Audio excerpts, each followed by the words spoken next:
For 50 years, the galaxy believed humans were peaceful. The Galactic Council called them New Blood, a young race from a small blue planet called Earth. Their ships were slow, their weapons simple.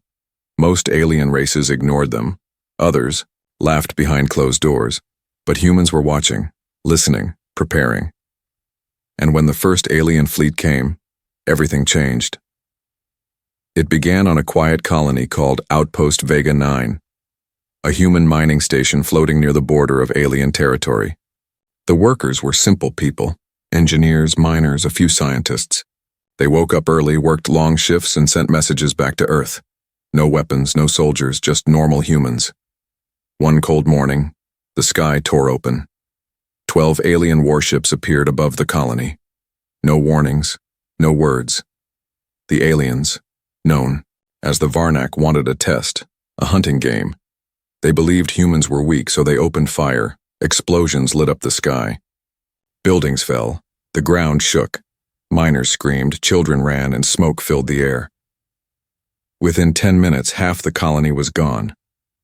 Inside a burning control room, a wounded woman dragged herself toward a dusty console. Her hands trembled. Her face was bloody. She pressed one button. A signal flashed through space. They've come. Far away, on the dark side of Earth's moon, a hidden facility came to life.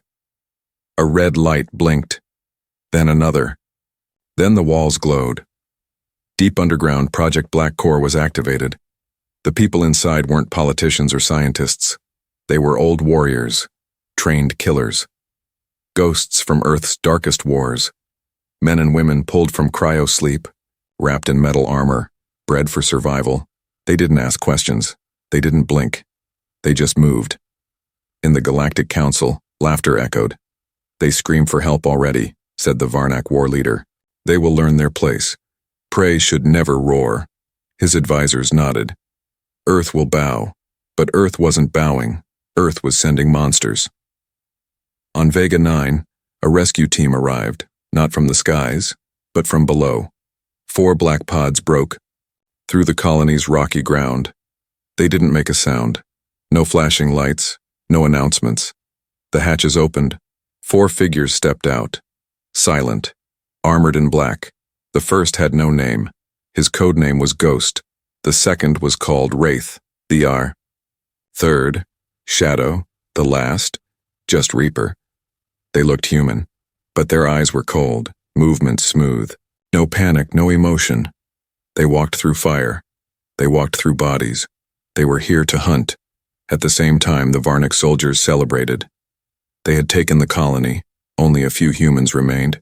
They didn't notice the cameras going dark. They didn't hear the whispers in the shadows. One by one, patrols stopped reporting. One by one, rooms filled with red. Screams echoed in the halls. Short, sharp, final. A Varnak officer, tall and proud, entered the engine room. He raised his weapon, but it was too late. Ghost was already behind him. The officer turned. A black blade entered his throat. He fell without a sound. The Varnak war leader watched the data screen, confused, angry. What is happening? He growled. No one answered. He stared at the last feed, just static. Then, a face appeared. A human. Helmet cracked, eyes glowing, blood on his cheek. It was Ghost. He said only one word. Now. It's our turn. Then the screen went black. The council gathered in panic. The Varnak begged for reinforcements. But it was too late. By the time help arrived, Vega 9 was silent. No alien soldiers left. No bodies to study. Only one word painted on the last wall. Hunted. The message from Earth came soon after. Cold. Calm. Clear. You thought peace made us soft. You forgot who we are. You forgot Earth. This was only the beginning. And so the galaxy began to whisper. Humans were not prey. They were the predators that waited in silence. And peace. Peace was just a lie they told until war came home. The galaxy didn't sleep after Vega 9. Every alien race heard the whispers. The humans didn't fight back, they hunted. But most refused to believe it. Just luck, some said. A weak outpost, others claimed. But deep inside, they were afraid. And they were right to be, because Earth hadn't even begun yet. Beneath Antarctica, buried under frozen silence, the oldest human soldiers were waking. Not old in years, old in training, old in instinct. Men and women once erased from history. Now walking again. They were not raised. They were rebuilt. Their muscles remembered pain. Their minds were sharp, quiet, deadly. Their hearts, cold as the moon. Codename, Cain. He once fought in the Lost Sahara Uprising. He vanished after that. Now, he stood barefoot on steel, ice mist around him, eyes scanning nothing and everything. "You called," he said to the woman in white. She nodded. The Varnak started a fire. He stretched his fingers. "Then let's burn their world." Elsewhere, hidden inside the Earth's crust, old machines powered on, files unlocked, weapons activated. Project Black Core was only Phase 1. Now came Phase 2, the Apex Protocol. It wasn't about defense anymore. It was about showing the galaxy what fear really meant. The humans didn't send fleets. They sent something worse, the Forgotten Units. These were not soldiers. They were something older, born during Earth's worst times, sharpened by chaos. Used, then hidden because even Earth feared them. Now, Earth had no reason to hide anything. Above planet Varn, the Varnic homeworld, alarms rang. Small scout ships were vanishing. No signals. No explosions, just gone. Inside the war room, Commander Thrak roared, "Is it Earth? Is it them?" "No confirmation," shouted his officer. "We can't trace the enemy. No tech signature, nothing." Thrak slammed the console. "They're ghosts." He didn't know how right he was. That night, under 3 moons, a group of elite Varnak guards stood by a mountain base. They laughed, told old war stories. One smoked blue mist from a crystal pipe. Then, one by one, they went silent. The first guard vanished without a sound. The second fell, throat sliced. The third turned, only to see a pair of human eyes glowing in the dark. Then nothing. By morning, only bones remained, and a message carved into the wall with blood. "We are awake now." Back on Earth, Cain watched a holofeed. The galaxy was reacting. The Zarathi closed their borders. The Krell began building weapons. Again. The Alari sent peace offers, but Earth didn't respond. Earth didn't need peace. Earth needed proof, so they sent the Widowmakers. Humans trained not just to kill, but to erase. Their orders were simple. Leave no enemies. Leave no evidence. Leave only fear.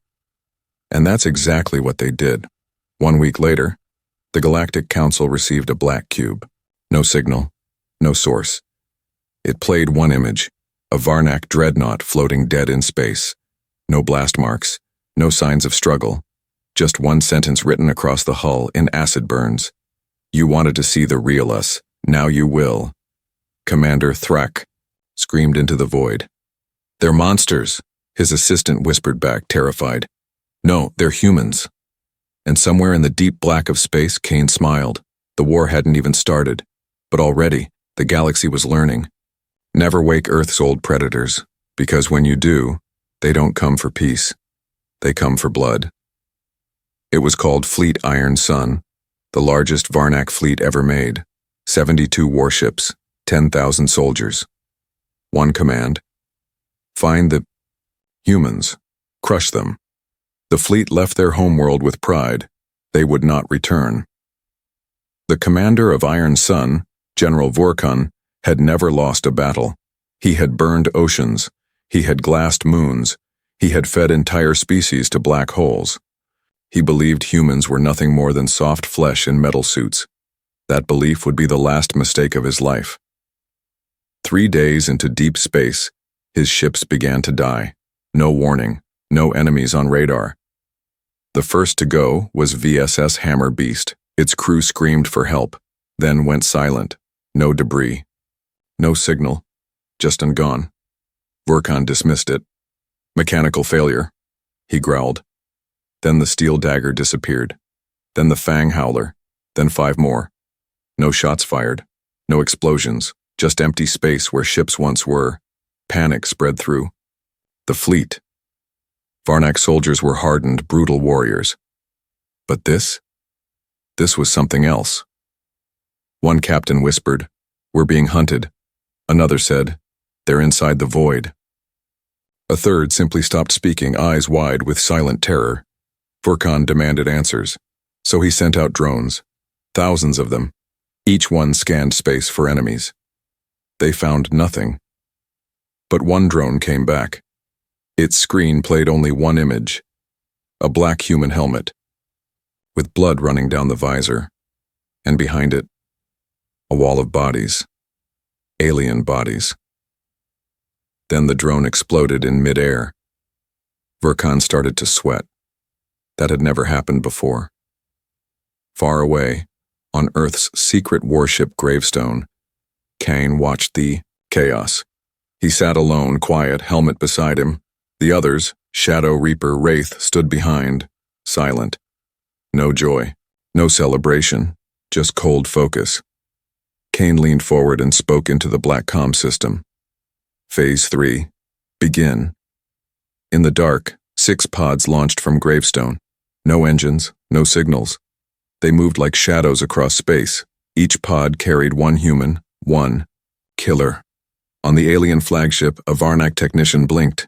"Sir," she said, voice shaking, "something is inside our ship." General Vorkon roared, "What do you mean?" But she was already dead. A thin line of red slid down her throat. She dropped to the floor before she could finish her sentence. Cameras across the fleet blinked to static. Hallways filled with smoke. Lights flickered. Footsteps echoed. Slow. Calm. Inhuman. A recording leaked later from a dying alien officer's body cam. A human moved through a hallway. No armor. Just black clothes. Hands covered in blood. Behind him, a line of bodies. He whispered to the camera, "We don't need fleets. We just need you, scared." Within 6 hours, half of Iron Sun was gone. By 12 hours, only 5 ships remained. At hour 13, Vorkon sent a surrender signal. He begged, he cried, he offered everything: technology, information, peace. There was no answer, only silence. And then, the lights in his room flickered. He turned. A man stood behind him. Helmet in one hand, blade in the other, no emotion on his face. It was Kane. "You should have stayed away from Earth," Kane said. Vorkon fell to his knees. "Please." But it was too late. The last scream of Fleet Iron Sun never reached anyone. Only static. The Galactic Council received a final signal from Vorkon's flagship. Just one sentence. "They are not an army. They are extinction." And so the first great fleet of the galaxy, the proud, cruel Iron Sun, was broken, not by weapons, not by war, but by the silence of human rage. And across the stars, races who once laughed at Earth now asked a question they never imagined before. What are humans? Really? He sat in a metal chair, chains on his arms, blood on his face. But the human, Agent Harlan Cross, didn't move, didn't scream, didn't even blink. Across from him stood 4 alien generals, tall and armored, inside a cold black room on Zerun, Prime, the interrogation moon of the Galactic Council. He had been caught, or at least, they thought so. General Tark slammed his fist on the table. "Tell us the name of your fleet." Harlan said nothing. "Where are your leaders? What do you people want?" Harlan slowly raised his head. Then, he smiled, and what he said next would haunt the galaxy for generations. "You don't get it. We don't follow orders. We follow the code." Silence fell in the room. General Tarek stepped back, suddenly unsure. "What code?" Harlan looked at each of them like they were already dead. "The Predator's code, written in Earth's dirt, in blood, long before we had starships, Before, we had fire. He leaned forward, still chained, voice low and sharp. The code is simple. Never beg, never forget. Hunt what hunts you. And if you are prey, make sure you taste bitter in the killer's mouth. The generals didn't understand. They thought humans learned war after reaching the stars. They were wrong. Humans were built by war, shaped by tooth, claw, ice, and hunger, for thousands of years. Far from the cell, Earth's leaders listened in silence. They had allowed this capture. It was bait. Agent Cross was not just a soldier, he was a relic, a living weapon trained to remind the galaxy who Earth truly was. And now, the show had begun. General Tarix laughed. You humans still think you're something special? Look around you. He pointed at the guards. At the cell. You're trapped, weak, alone. Cross tilted his head slightly, then whispered, You forgot one thing. What? I wanted to be caught. Outside the room, the lights began to flicker. Security screens went dark. Alarms failed. Then every guard's headset played the same quiet sound, a child laughing. But no children lived on that moon. One guard reached for his weapon. He found only air. Another opened the door to escape, and found it led to a hallway full of blood, and in the middle, one human, waiting. Shadow. Inside the cell, the chains on Cross's wrists clicked, then opened. He stood slowly, stretched his arms, and smiled again. I told you, he said as the generals backed away. We follow the code. One general tried to run. Shadow caught him at the door, dragged him back in. Screams followed, screams that were recorded, screams that were sent across the stars. When the council found the room the next day, all 4 generals were gone. No bodies, only words written in alien blood on the metal wall. Earth does not conquer, Earth remembers. And beside the words, a strange symbol, 2 human teeth crossed like blades. Later, they learned it was an ancient Earth sign from tribes long forgotten, the Predator's mark. The council met in secret. The Alari Queen shivered and whispered, They are not trying to win this war. The Zorathi leader nodded. They are trying to teach us. Teach us what? Someone asked. The reply came from a small voice at the back of the room. An old alien who had studied Earth history, that we should have never called them prey. Across the galaxy, the fear spread like fire, not just of Earth's weapons, not just of Earth's killers, but of Earth's code. The idea that every human deep down carried something wild, something buried, something that only war could wake. Back on Earth, Kane stood at a cliff watching the stars. Shadow stepped beside him. The message was sent. Kane nodded. They'll understand soon. Shadow looked at him. And if they don't? Kane's eyes didn't blink. Then we show them what Earth sends when it stops warning first. They weren't called battlefields. They weren't even called war zones. They were called ghost planets, because nothing lived there anymore. No trees, no animals, no bodies, just dust, and the faint smell of fear. The first one was Teller 5, a rich trade world full of cities, towers, and life. Then one night, silence. No distress calls, no signs of battle. A Varnak scout ship landed 2 days later. They found every door open, every hallway empty, food still on plates, steam still rising from a bath, but not a single soul. The team searched for days. Then one soldier found a message burned into the roof of a starport. We rang your bell. You didn't answer. Now your house is ours. They left in panic. None of them spoke on the flight home.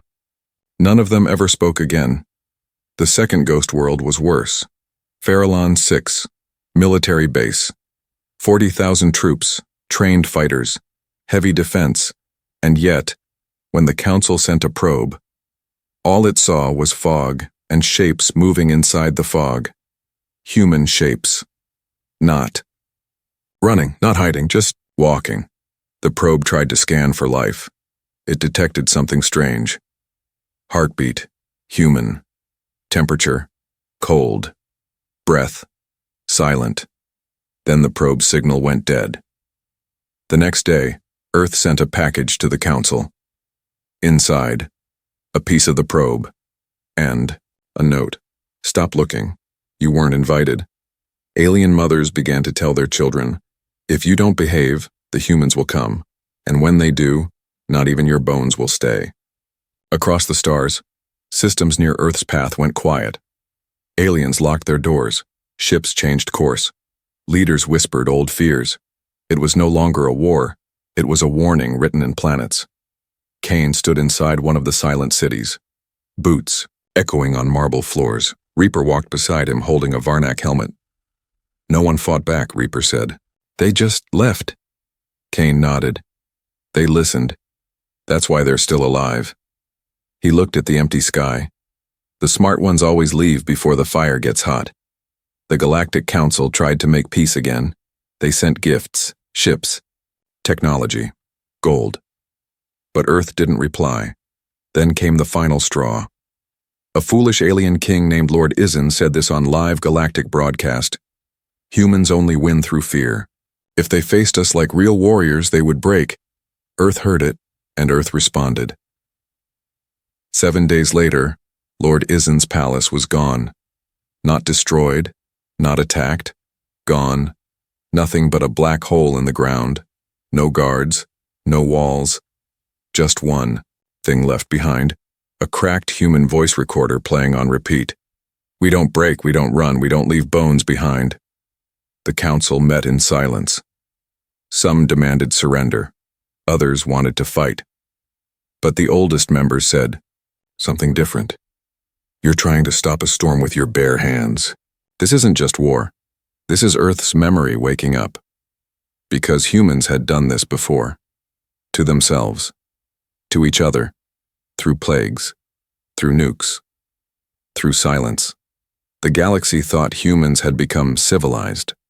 But humans had only become patient. Now the patience was over. More ghost planets followed. Empty, cracked, forgotten. Alien patrols refused to enter them.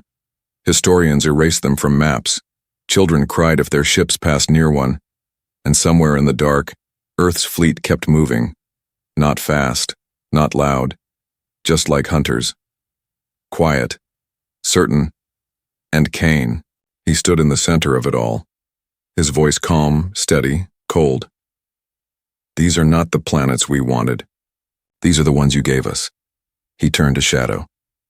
Ready the apex. The real hunt begins now. They called it the Supreme Armada.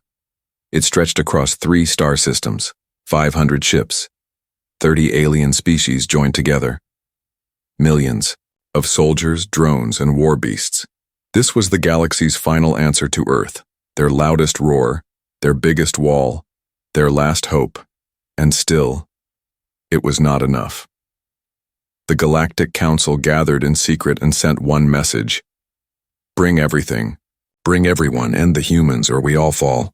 They expected resistance. They prepared for battle. But they were not prepared for silence. Earth said nothing. Earth did not respond. No threats, no peace. Just one simple action. Movement. At the edge of Sector Grey 9, the Supreme Armada waited. Weapons ready. Shields charged. Eyes on the stars. Then, every screen blinked black. One word appeared. Not a threat. Not a warning. Just a whisper burned into digital space. Welcome. Then the stars began to change. Not explode. Not blink. Just shift. Because the humans didn't send ships. They sent something older. Something buried in Earth's crust. Something from the black labs under the oceans. Something even Earth feared to use. They were called the apex beasts, engineered creatures, born from Earth's most dangerous DNA. Part serpent, part wolf, part human, all rage.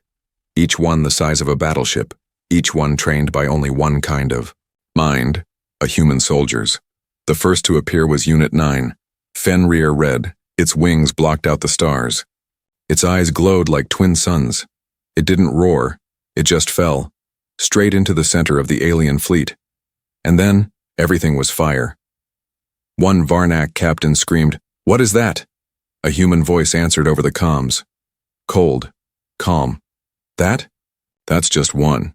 You brought 500 ships, we brought 5 teeth. The second beast came from below, a burrower, wrapped in armor, tearing through hulls like paper. The third moved in silence, invisible to scanners, slicing ships in perfect lines. The fourth one carried human snipers on its back, each shot breaking through shields like glass. The fifth? It never appeared, because it was already inside the command. Ship. General Yalor, leader of the Supreme Armada, stood on his deck surrounded by guards. He watched his fleet vanish screen by screen. His voice shook. "Where is Earth's army?" the voice replied. "This is the army." Then the lights cut. Something moved in the shadow. A tall human figure, half armor, half scars. Kane. His eyes burned with the memories of every ghost planet, every fallen colony, every scream ignored by the galaxy. He spoke slowly. "You brought a wall. We became water. You brought fire. We became the wind." He stepped forward. "You brought the biggest fleet the stars have seen." He paused, looked around. "But you forgot. The bigger the fleet, the harder it falls." Yaller reached for his weapon, too slow. A shot cracked the silence, then a second, then 20. Kane didn't flinch. Outside, the apex beasts finished their dance of destruction. Ships fell like snow. Flames filled the black. Soldiers screamed without seeing who killed them. Some didn't even scream. They just vanished. In 2 hours, the Supreme Armada was no more. No survivors. No distress calls. Only black boxes floating among dust. Each box repeated the same recorded phrase. Earth did not come for war. War came to Earth. Earth answered. The Council never sent another fleet. They never even spoke Earth's name aloud again. Some removed Earth from their maps. Others placed warnings in their skies. Do not approach. Planet. Predator class.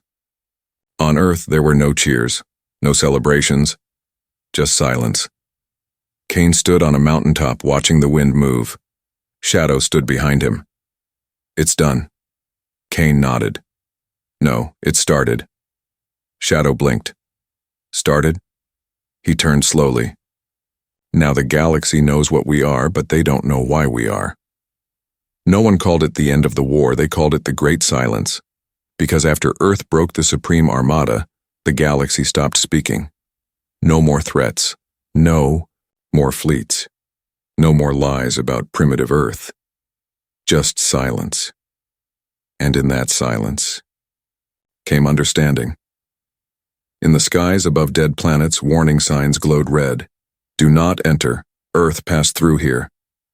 On trading routes, pilots shared only 2 words before sleeping. They're watching. On royal worlds, alien kings whispered to each other. We were lucky. We're still alive. And every time a new species asked, "Who rules the galaxy?" the answer was always the same. Not rulers, just one race. You never cross. No treaty was ever signed. Earth never asked for it, but the Council built one anyway. A wall of laws carved into moonstone, the pact of distance. No ship, no probe, no voice would enter Earth's space again, ever. It wasn't a deal, it was a prayer. The galaxy called it surrender. Earth called it peace. Not because it was earned, but because it was understood. High above Earth, on the orbiting watch station Aegis, Commander Kane stood alone. He looked down at the blue planet. Calm. Quiet. Home. Shadow stepped beside him. They're pulling back, she said. Even the old empires, no one wants a war anymore. Kane didn't smile. He didn't need to. Back in the Galactic Council, an alien diplomat asked, what if the humans change? What if they become greedy? What if they try to rule us? The woe. Ilari Queen looked him in the eyes. Her voice was cold.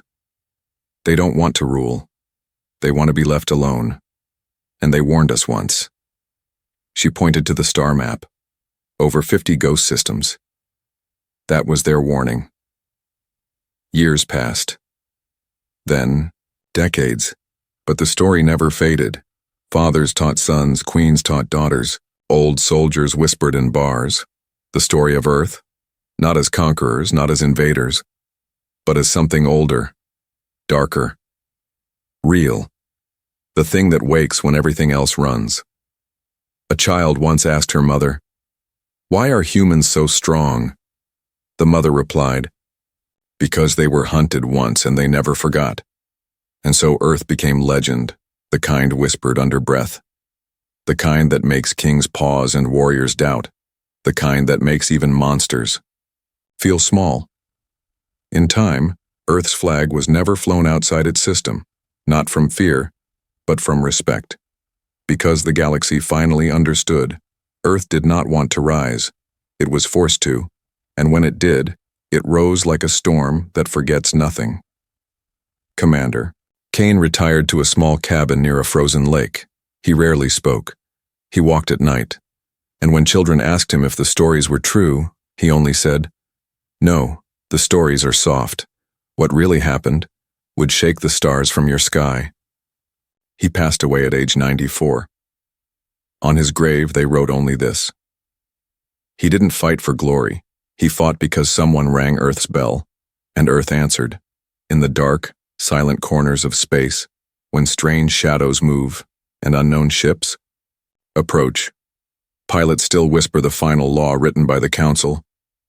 If you see a human, smile, speak peace, then leave, and whatever you do, never make Earth angry again."